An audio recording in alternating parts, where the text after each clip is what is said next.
Beriku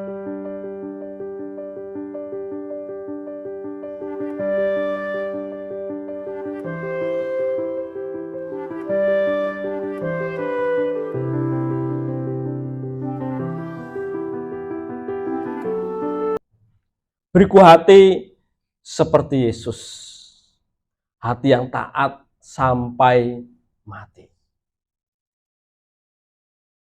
Taat sampai mati, dan mati di kayu salib. Kita sudah belajar tentang itu, Bapak Ibu terkasih. Bagaimana kita memperoleh kunci sukses memikul salib itu. Kita sudah belajar tentang kunci sukses. Kita juga belajar tentang bagaimana hidup di dalam berkat Tuhan. Bapak Ibu terkasih, saya benar-benar ingin mengajak kita semua bahwa apa yang sudah kita pelajari hendaknya bukan menjadi pengetahuan saja. Tidak ada gunanya kalau hanya kita tahu tetapi tidak mengalami. Tidak ada gunanya kalau kita hanya mengerti saja, tetapi tidak benar-benar mengalami, Bapak Ibu terkasih. Kita sudah berjalan sampai hari ini, mengikuti kebenaran yang Tuhan berikan, bukan sekedar menjadi orang Kristen. Dan mari kita menghayati kehidupan bersama Kristus itu. Kita diajarkan oleh Bapak Gembala Senior bagaimana kita menjaga hidup di dalam hadirat Tuhan, terus ada di dalam ketepatan, tidak meleset sedikit pun. Tidak meleset. Sehalus apapun kemelesetan itu harus dapat kita rasakan. Kalau kita di dalam pikiran kita, di dalam perasaan kita, di dalam ucapan kita ada kemelesetan, sehalus apapun kita harus dapat merasakan dan segera kembali. Karena mulai dari 1 mili meleset, kalau dilanjutkan nanti semakin melebar dan kita semakin jauh dari apa yang Tuhan kehendaki dan pikirkan. Padahal, kalau kita ada di dalam ketepatan itu, kita ada di dalam kehidupan yang terus-menerus dipimpin oleh Tuhan Roh Kudus, kita akan bisa menikmati kelimpahan itu. Hari ini kita akan belajar tentang bagaimana hidup di dalam kelimpahan sejati. Maukah saudaraku mengalami hidup dalam kelimpahan? Apa yang tergambar dalam diri banyak orang ketika bicara tentang kelimpahan? Apa? Kelimpahan panenkah? Kalau di antara kita pernah menjadi petani, kita akan tahu bagaimana panenan yang melimpah. Panen yang melimpah membuat kita sampai benar-benar, waduh, begitu banyak, sehingga kita jenuh dengan kelimpahan itu. Setiap bulan Januari, Februari, di rumah mertua saya, di kebun mertua saya, melimpah dengan buah rambutan, sampai dibuang-buang, karena tidak laku. Ibu mertua saya bilang, daripada satu pohon cuma dibeli 500.000, biar dimakan anak cucu saya. Akhirnya pada jatuh. Boleh kapan-kapan kita main ke sana ya, cari jeblokan rambutan. Melimpah. Dibawa pulang ke Parangjoro, dibagi-bagi tetap nggak kepangan. Padahal kalau di pinggir jalan, orang beli lumayan mahal 1 kilonya. Melimpah. Kalau kita melimpah panen dengan gabah yang melimpah, maka kita disebut seorang yang memiliki swasembada pangan. Melimpah. Orang bicara kelimpahan, maka yang dipikirkan adalah sesuatu berkat yang begitu banyak. Dan kita memang harus ada di situ. Tetapi kelimpahan seperti apa? Mari kita perhatikan apa yang Tuhan Yesus katakan di dalam kitab Yohanes pasal 10 ayat 10 berikut ini. Pencuri datang hanya untuk mencuri, membunuh, dan membinasakan. Tuhan Yesus berkata, aku datang supaya mereka mempunyai hidup dan mempunyainya dalam segala kelimpahan. Jadi kehidupan di dalam Kristus yang melimpah itu bukan sekedar hidup sama seperti orang lain yang juga hidup. Bapak Ibu terkasih. Orang di luar sana ya hidup. Bangun tidur, bekerja, mencari uang, lalu pulang kerja, beristirahat, minum kopi, ngajak makan malam keluarganya, tidur, besok bangun lagi, begitu lagi, tahu-tahu tua. Ya memang inilah kodrat manusia. Bukan.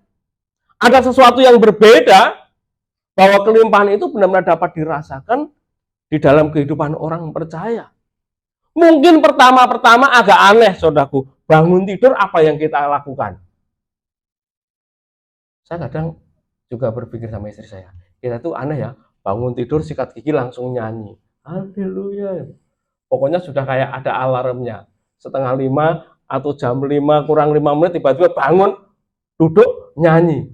Klik nyetel HP nyanyi. Atau saudaraku bangun tidur, nyetel HP, menyalakan HP, TikTok. Ada sesuatu yang berbeda dulu. Ada sesuatu yang menarik.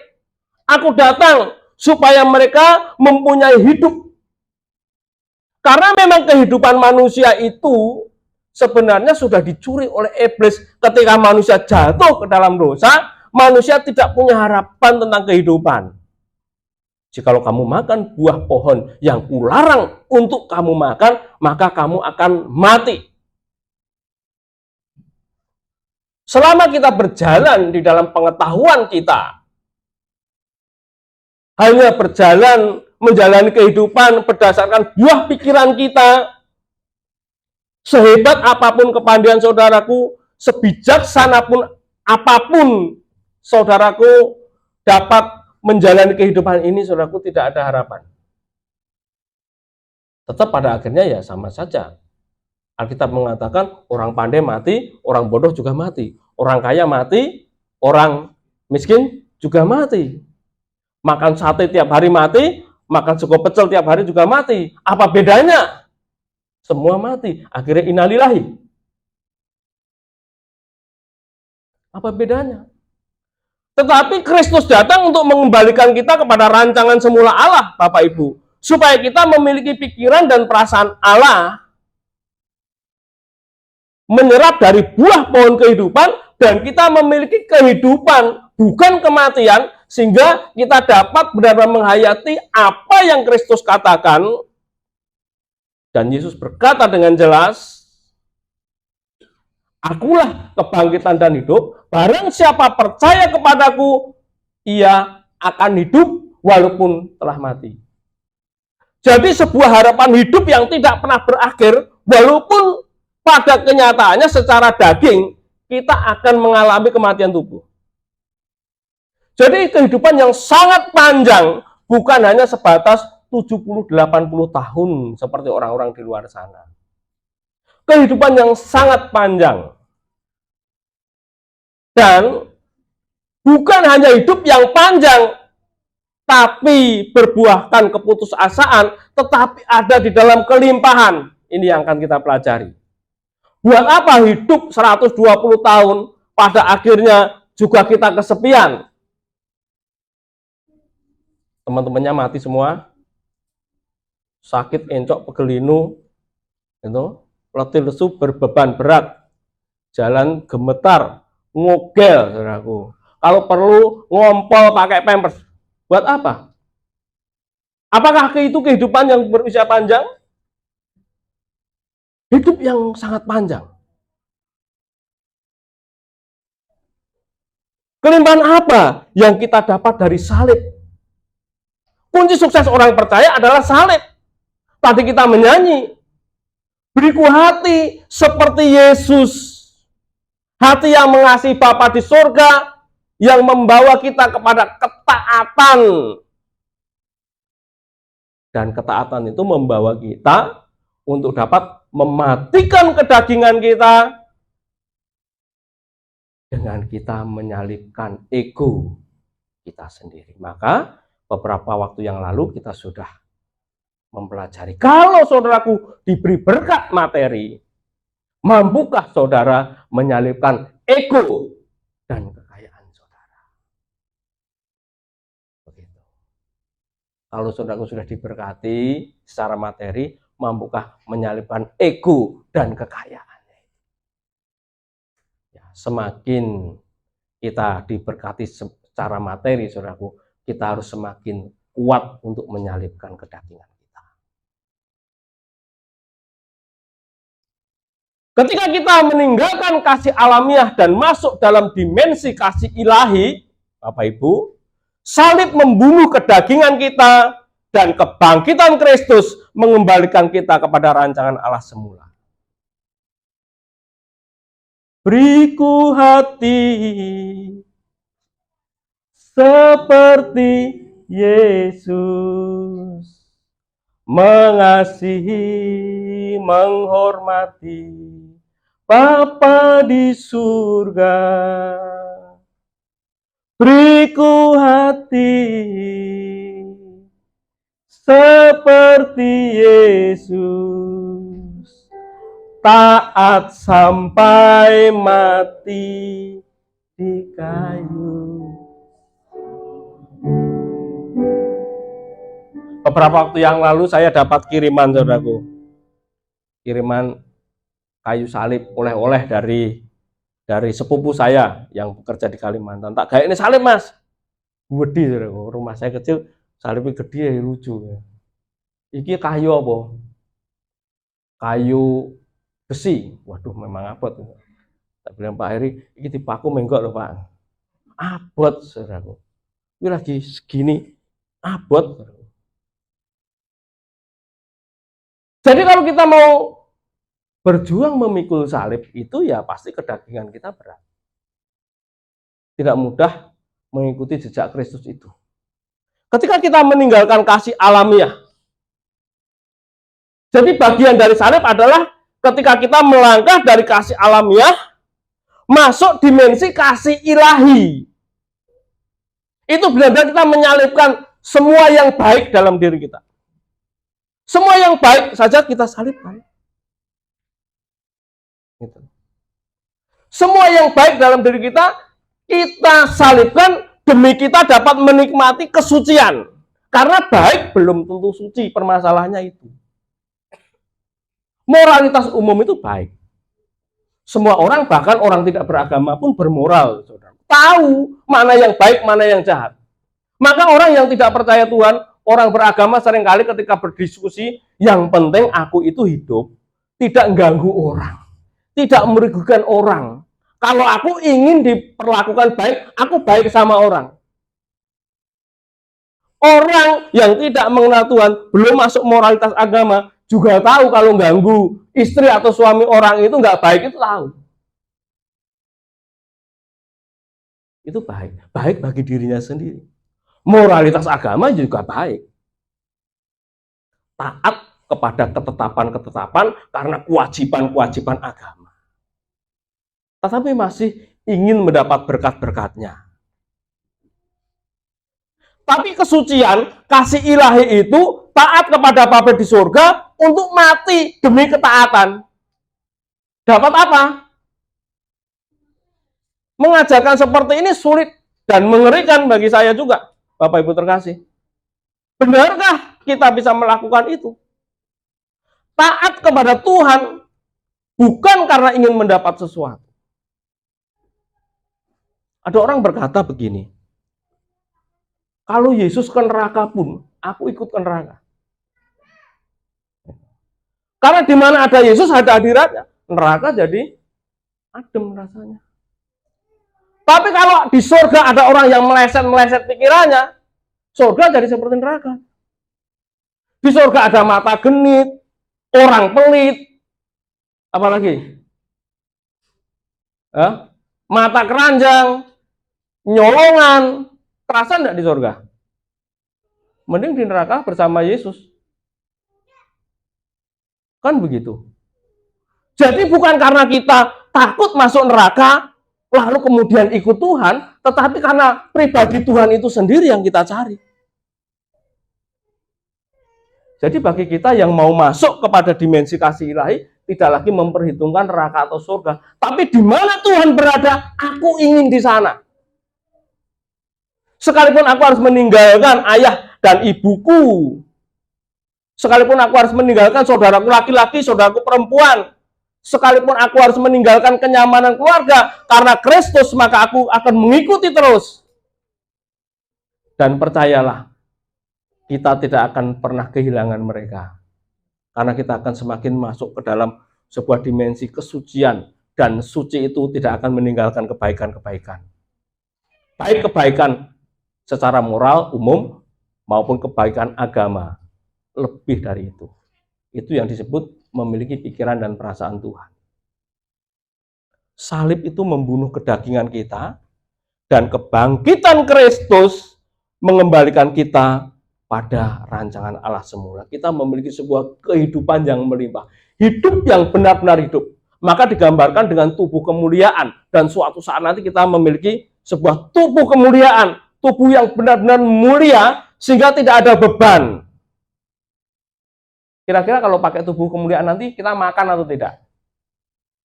Halo? Makan. Ada yang nggak makan? Makan boleh, mungkin tidak, juga tidak lapar. Tapi Tuhan Yesus berkata, aku tidak akan makan pokok anggur ini sebelum kerajaan Bapakku dinyatakan. Berarti makan. Kita akan semeja sehidangan, berarti makan. Ketika Tuhan Yesus pakai tubuh kemuliaan, makan nasi goreng atau tidak? Makan ikan goreng atau tidak? Peristiwa ketika Tuhan Yesus datang menjumpai para murid sebelum kenaikannya ke surga, tembus tembok, ruangan dikunci semua, karena para murid takut. Tuhan Yesus tiba-tiba datang, lalu dikira hantu. Hantu, itu kan pikiran banyak orang. Kalau ada orang yang sudah tidak ada, ngetok-ngetoknya jadi hantu. Lalu Yesus berkata apa? Hantu tidak memiliki apa? Daging dan tulang. Ayo sentuh. Mana? Minta dong ikan gorengnya. Yesus makan. Ikan gorengnya masuk ke perut Yesus. Kemudian Yesus pergi tembus tembok. Ikan gorengnya ketinggalan atau katut?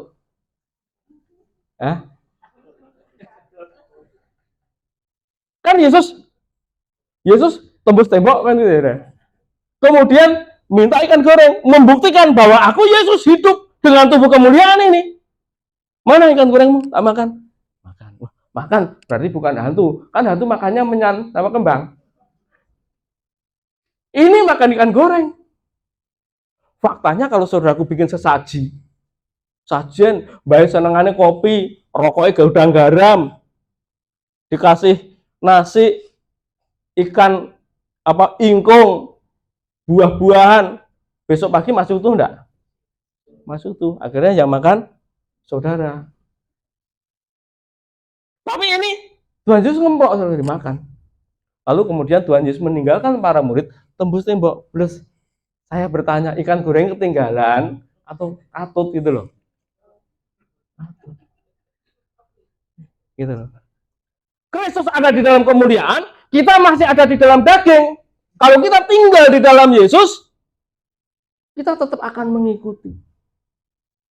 Makanya Bapak Gembala mengatakan, Bapak Gembala senior selalu hidup di dalam hadiratnya. Kita tidak akan ketinggalan.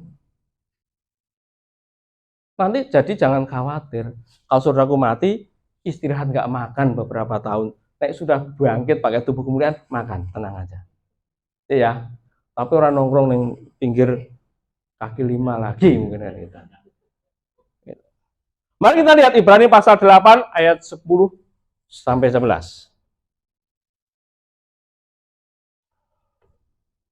Maka inilah perjanjian yang kuadakan dengan kaum Israel sesudah waktu itu. Demikianlah firman Tuhan. Aku akan menaruh hukumku dalam akal budi mereka dan menuliskannya dalam hati mereka. Maka aku akan menjadi Allah mereka dan akan menjadi umatku. Ini kelimpahan. Jadi saudaraku, hidup di dalam kelimpahan itu bukan sekedar saudaraku punya panen rambutan banyak, punya panen nila melimpah, sampai dibagi-bagi, Pak yo butuh nilai ora lho kok mbok bagi lu ora payu. Nek payu ora dibagi. Gitu. Bukan karena melimpah, itu bukan karena saudaraku lalu beli mobil yang bagus, istri yang cantik, suami yang tampan, rumah yang mewah. Bukan, itu terlalu remeh-temeh saudaraku.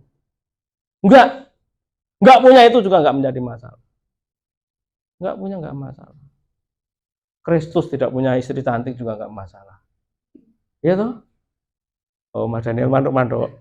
Kan gitu. Tenang aja. Ya toh? Tidak punya suami tampan juga enggak menjadi masalah.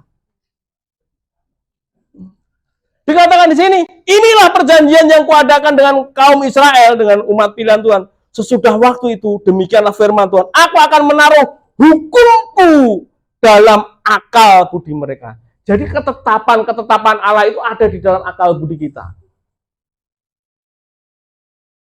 Kita memiliki sebuah ketetapan Allah, bukan lagi sebuah kalimat-kalimat yang ada di dalam kitab dan menjadi kalimat-kalimat yang mati. Yang harus kita taati karena kita takut. Tetapi benar-benar sudah menjadi isi pikiran kita. Hukum Tuhan itu ada di dalam benak kita. Jadi irama hidup kita adalah ketetapan Tuhan. Ya kita masih hidup sama seperti orang-orang lain. Ya makan nasi kucing, minum es jeruk, sama. Tetapi pikiran dan isi pikiran dan perasaan kita beda. Sehingga kita benar-benar dapat mengelola kehidupan ini dengan benar-benar menikmati hadirat Tuhan itu. Aku akan menaruh hukumku dalam akal budi mereka dan menuliskannya dalam hati mereka. Jadi di dalam akal budi, di dalam hati kita itu diisi ketetapan-ketetapan Tuhan. Meskipun kebenaran pribadi kita bisa saja membantah itu sebelum kita mengenal kebenaran, tetapi akhirnya terdesak oleh ketetapan Tuhan. Aku mau mengikuti irama Tuhan. Kesukaanku adalah Tuhan dan ketetapan-ketetapan. Ini agak berat ya saudaraku. Isi benak saudaraku apa sekarang? Ayo tak tanya. Saudara duduk di sini. Isi otaknya apa? Kalau isi otak kita ternyata mulai meleset, kita terasa langsung dikembalikan. Hendaklah orang jahat kembali kepada Tuhan. Mengubah cara berpikirnya. Karena ada sesuatu yang hidup di dalam pikiran kita yang berisi ketetapan-ketetapan Tuhan. Ini bukan berarti apal, bukan apa, hanya hafal, tetapi tidak menghidupi. Kalau hafal sih gampang, khatam, khatam 10 perintah Tuhan. Khatam, ngapal ke ini hukum pertama, hukum kedua, hukum ketiga, sampai ke 10. Khatam, hafal betul. Waktu kita sekolah minggu, takut kalau datang tidak membawa ayat hafalan. Dulu saya punya buku kecil begitu, isinya ayat-ayat, saudaraku, sekolah minggu ayat hafalan. Gue nek dikon maju, isin nek raiso menghafalkan. Ada teman-teman saya itu yang hafalannya ayat yang paling pendek. Cari yang paling pendek, baik. Setiap apa? Roma 5 ayat 8 istilah apa itu? Nah, ini berarti pengalamannya. Apalannya yang mengui. Roma 5 ayat 8, Yesus mati untuk kita. Sesuk minggu nih, ayo maju. Roma 5 ayat 8, Yesus mati untuk kita. Wis kuwi lho, pendek tak. Apa? Menangislah Yesus dah. Pendek lagi. Bukan karena apa? Tapi dikatakan menaruh hukumku dalam akal budi mereka dan menuliskannya dalam hati mereka. Jadi ketetapan Tuhan ada di dalam pikiran kita. Hati kita bergairah terhadap ketetapan Tuhan itu kelimpahan. Dan kita akan mengalami janji-janji Tuhan, nggak usah ditagih, kita akan hidup di situ. Kita akan mengalami yang namanya 5 roti dan 2 ikan. Sampai kalkulator saudaraku jebol ngitungnya. Gitu. Sekarang sudah bisa membuktikan. Saudaraku mau bertanya, kalau saya bercerita nanti dikira saya, wah Pak Yu cerita pengalaman pribadi. Sekarang pengalamannya Bu Yanti, bendahara. Kalkulator lah jebol dewe. Ayo. Kita mau ibadah, bayar persembahannya berapa, kok bisa terus? Kita nggak ada selembar pun proposal. Saya tidak pernah ngoyak-ngoyak saudara. Saudaraku persembahan, saudaraku mikir sendiri toh. Kemarin waktu kita ibadah Padang, siapa yang kelaparan? Saya mau tanya. Ayo. Di tempat lain, rapat si konsumsi ribut. Udah ribut, masih ada yang usaha catering badi sih.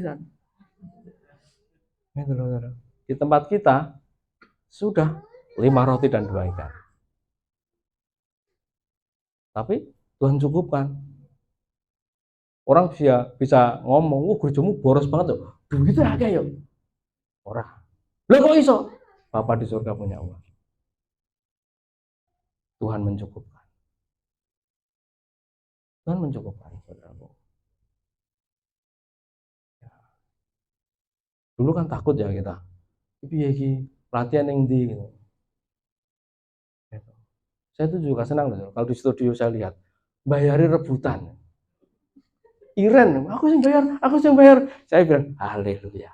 Pendetanya itu yang gue duit juga. Saudara, ketetapan Tuhan ada kelimpahan.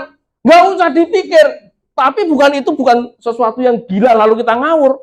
Loh, karena ada Tuhan. Tuhan menuliskan di dalam hati kita ketetapan-ketetapan Allah itu. Dan saudaraku sangat bergairah dan mencintai, secara otomatis akan melakukan sesuai dengan kadar kecintaannya kepada Tuhan, tidak ada yang pelit dan medit lagi. Baik pelit untuk Tuhan, pelit untuk keluarga, pelit untuk diri sendiri. Tidak, tapi bukan ngawur dan royal, bukan. Kita lanjutkan. Mari kita baca ayat 11. Luar biasa. Kalau dulu di dalam perjanjian lama, orang bertanya pada pelihat, pada para nabi. Orang bertanya pada imam. Orang mesti tanya, apa kata Tuhan? Begitu loh. Nabi bicara apa? Tuhan mau bicara apa? Tetapi dalam kelimpahan Kristus tidak demikian, saudaraku. Ini yang luar biasa. Maka sekarang, saudaraku, uji setiap orang yang mengaku nabi. Begitu loh. Saudaraku, pernah kan sekarang udah era terbuka. Saudaraku lihat di media sosial, di negara sono, di Kohana sana. Apa? Urapa tuh Konoha, negara Konoha. Ini kalimat apa ya? Kalimat anak-anak muda bingung juga saya. Konoha, apa Bu? Konoha. Itu urapan, kumur-kumur pendetanya nabi, kumur-kumur. Dikemprosi kabeh saudaraku. Urapan kemprosan itu. Gitu. Pernah lihat? Nanti lihat. Sosok ya teko Solo bareng. Gitu. Solo itu kan nabi bentuknya yang model kayak gitu, banyak yang ikut. Saya kadang juga ikut mendengarkan nabi apa-apa tuh. Ini loh. Iya, kalau diundang ya saya mendengarkan ini nabi ngomong meneh. Nabi gitu kok terus. Enggak. Dikatakan di sini. Dan mereka tidak akan mengajar lagi sesama warganya atau sesama saudaranya dengan mengatakan kenalah Tuhan. Tidak. Sebab mereka semua besar kecil akan mengenal aku. Saudaraku bisa mempertimbangkan ketetapan-ketetapan Tuhan yang mengalir itu. Sehingga kalau pendeta saudara ngomong salah, punya motivasi salah, ya toh, mata keranjangan, bukan mata keranjang mungkin dengan lawan jenis, tapi mata keranjang melihat harta saudara, saudara aku ngerti. Saya mata keranjang nggak lihat harta saudara. Ayo, yang punya duit banyak tak datengin enggak? Yang susah tak datengin terus. Sampai saudara bosan. Pak Yu teko deg-degan. Bapak Yu komisi negur meneh iki. Negur meneh iki. Lihat wajah Bapak Luki sekarang cerah. Delohan, kowe nek nang kolam terus kaya lohan rupamu ya. Sekarang kembali ke kacang ya. Sukacita. Luki ketemu saya dulu rotegil, wah Pak Yu meneh. Susah. Sekarang sukacita ya. Haleluya. Datang Pak, yang Pak Yu katakan semua benar. Bukan saya karena firman Tuhan. Saya sekarang bisa melayani keluarga saya, Pak. Mereka bertanya kepada saya tentang kasih Tuhan. Tapi kalau kita benar-benar ada di dalam kelimpahan di dalam Kristus itu, saudaraku, mengalirlah ketetapan Tuhan. Itu kelimpahan. Jadi tidak takut menghadapi apa. Tidak takut. Bukan ngawur. Bukan. Tapi ada Tuhan.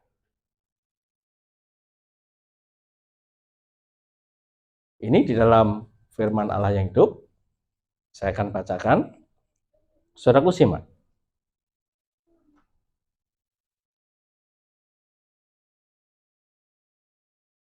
Tetapi inilah perjanjian baru yang akan kuadakan dengan umat Israel. Demikianlah firman Tuhan. Aku akan menuliskan hukum-hukumku dalam akal budi mereka, sehingga mereka akan tahu apa yang kuharapkan dari mereka.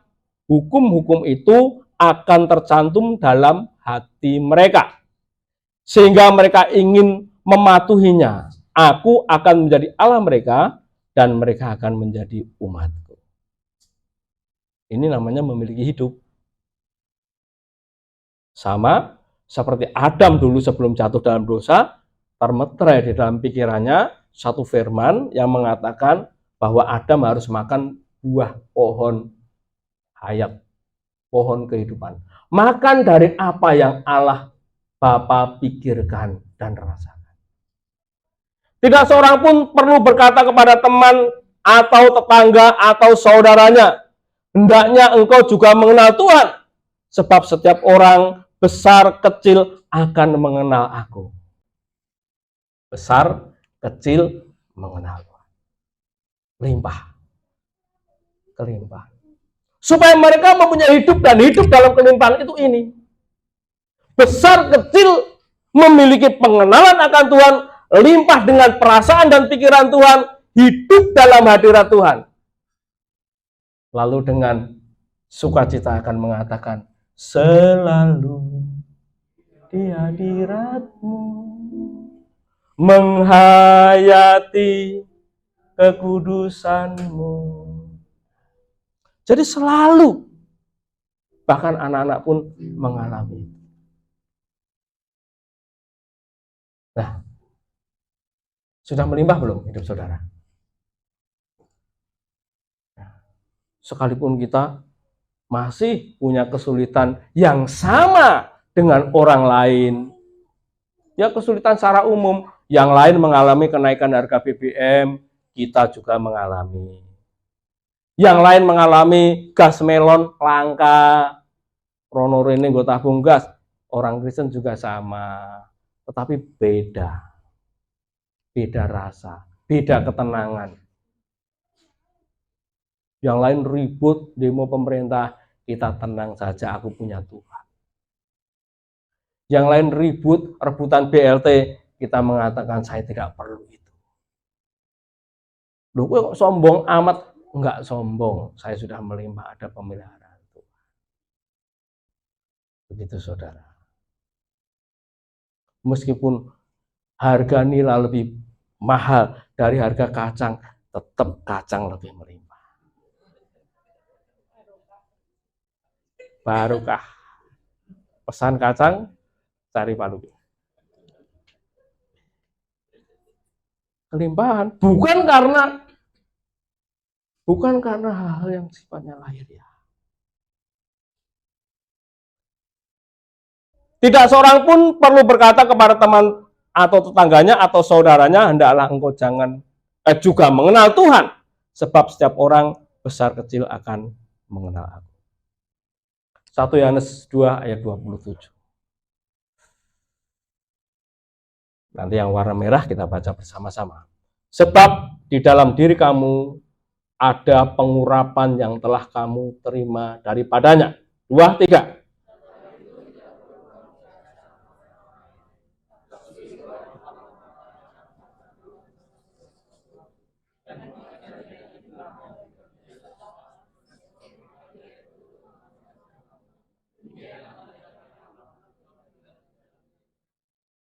Ini adalah kelimpahan yang diberikan oleh Kristus. Dalam era perjanjian lama hanya orang-orang yang diurapi. Para nabi, para imam, para pelihat, mereka dianggap orang-orang yang diurapi. Maka orang-orang harus datang kepada para rohaniawan itu. Tetapi kalau saudaraku melimpah di dalam Kristus sudah tidak perlu itu. Kamu adalah imamat yang rajani, bangsa yang kudus, umat kepunyaan Allah sendiri. Firman Tuhan dan remanya itu ada di dalam pikiran dan di dalam hatimu. Itu melimpah. Dan Alkitab perjanjian baru dalam 1 Yohanes 2 ayat 27 dengan jelas di sini. Sebab di dalam diri kamu, di dalam diri saudara, ada pengurapan yang telah kamu terima daripadanya. Jadi kalau kita jadi hamba Tuhan, jangan sok petentang-petenteng aku sing diurapi. Rene tak tumpangi tangan, rene tak tumpangi kaki. Apalagi saudara kalau ada pendeta kumur-kumur dikemprusnya saudara, apa kumur-kumur kok dikemprusnya? Tapi banyak loh yang ikut. Siram minyak goreng, itu. Untung nggak jelantah. Andai kata jelantah, saudaraku mengkultuskan orang jelantah gerai pun juga haleluya mungkin ya. Itu ini kita sudah belajar sampai titik ini, harus cerdas gitu. Alkitab jelas ngomong gini kok. Saya sudah bertobat tuh. Dulu saya sama Mbak Meri dulu banget. Itu kalau kebaktian gue minyak bimoli itu dari tas. Gitu. Tuh loh, Mbak Meri ada di situ. Taruh di depan mimbar dalam nama Yesus pendeta. Berarti sok sekti bawa minyak itu. Itu dulu sudah puluhan tahun yang lalu. Ya. Saudara mau ada yang mau disiram minyak goreng di sini? Yang diurapi? Untung nggak minyak tanah, saudara. Sebab di dalam diri kamu tetap ada pengurapan yang telah kamu terima daripadanya. Di dalam diri saudara limpah. Tandanya apa? Tandanya nanti gerak hidup kita. Tandanya nanti ucapan mulut kita. Yang keluar apa? Tandanya adalah kasih yang mengalir dalam diri kita. Kesucian kita akan terpancar keluar. Orang bisa merasakan. Karena itu tidak perlu kamu diajar oleh orang lain. Nah, kalau kita ada di sini, kita belajar bersama. Begitu loh saudaraku. Loh, Pak, kok kita harus dengar khotbah? Ya, kita harus saling menguatkan satu dengan yang lain, memperkokoh iman kita, mempertajam pengenalan kita akan Tuhan di tempat ini. Begitu. Tetapi sebagaimana pengurapannya mengajar kamu tentang segala sesuatu. Jadi jangan heran kalau saudaraku semakin mengenal ketetapan Tuhan, semakin dapat menghayati kehadiran Tuhan di dalam hati saudara, saudara akan semakin cakap menghadapi segala persoalan hidup apapun masalahnya. Dari sudut apapun saudaraku bisa menjawab. Dan saudaraku dikira orang pandai. Padahal juga biasa saja. Karena ada hikmat Tuhan yang ada di situ. Roh hikmat dan kebijaksanaan. Saudaraku diem aja dikira pinter. Kakean ngomong kita bodoh nih. Dan pengajarannya itu benar. Tidak dusta. Dan sebagaimana ia dahulu telah mengajar kamu, demikian hendaknya kamu tetap tinggal di dalam Dia. Ini kelimpahan yang benar. Kelimpahan yang benar. Mau menerima kelimpahan itu? Ini diberikan kepada semua orang. Apapun latar belakang sosial dan pendidikan saudara. Di sini kita tidak akan mudah menjadi orang yang kagetan, bingungan, gumunan. KGB. Jadi Kristen nek kaget, bingung. Nek bingung, gumun.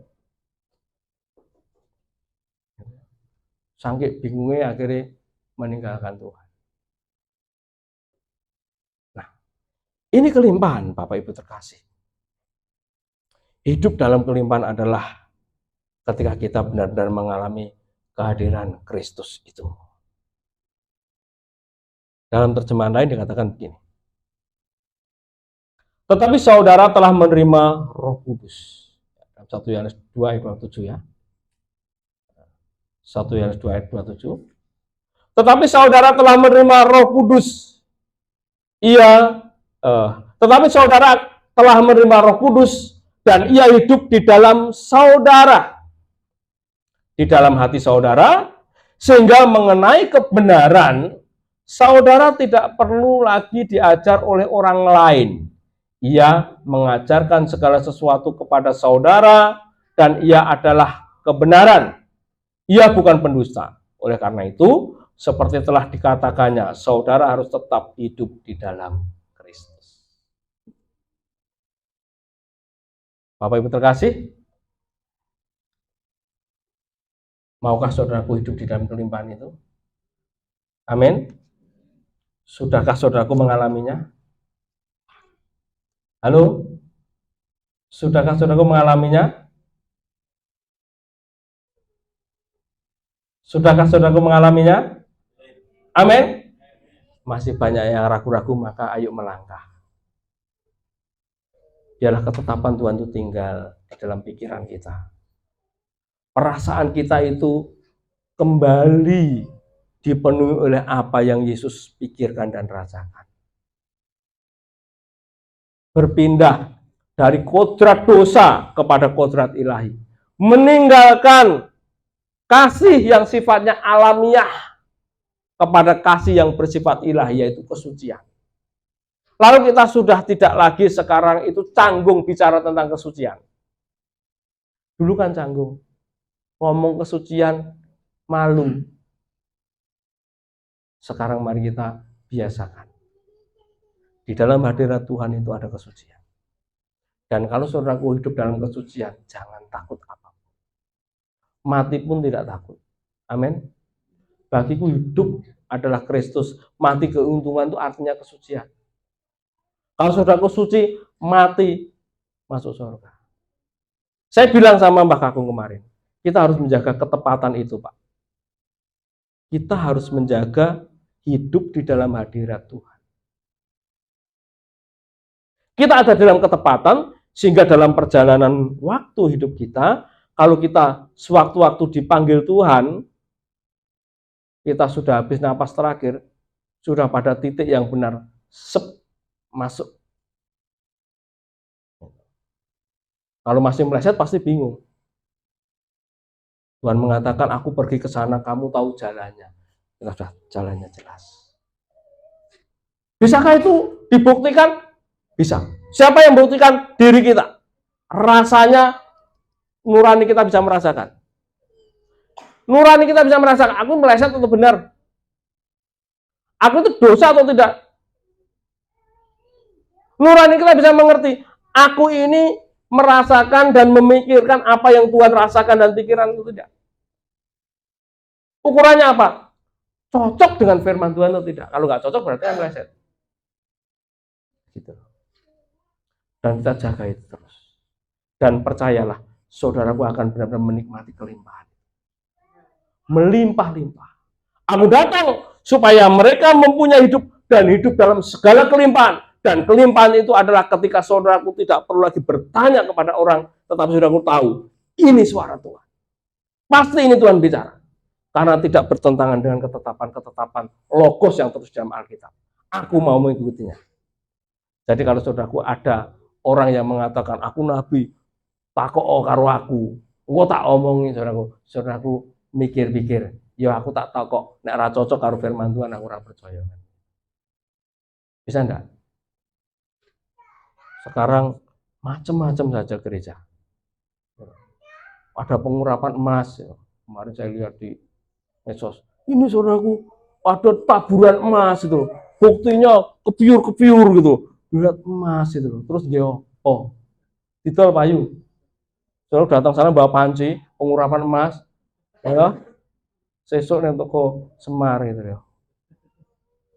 Dia apa? Gak mau hidup. Saudara mau kayak gitu? Ya, pengurapan emas itu. Lalu ada pengurapan tembaga. Pengurapan aluminium memang jadi tukang panci.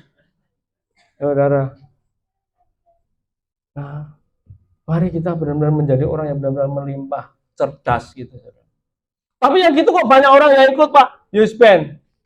Memang yang dicari itu. Begitu loh. Memang yang dicari itu. Kita tidak. Kita mau menjaga hadirat Tuhan ada dalam diri kita.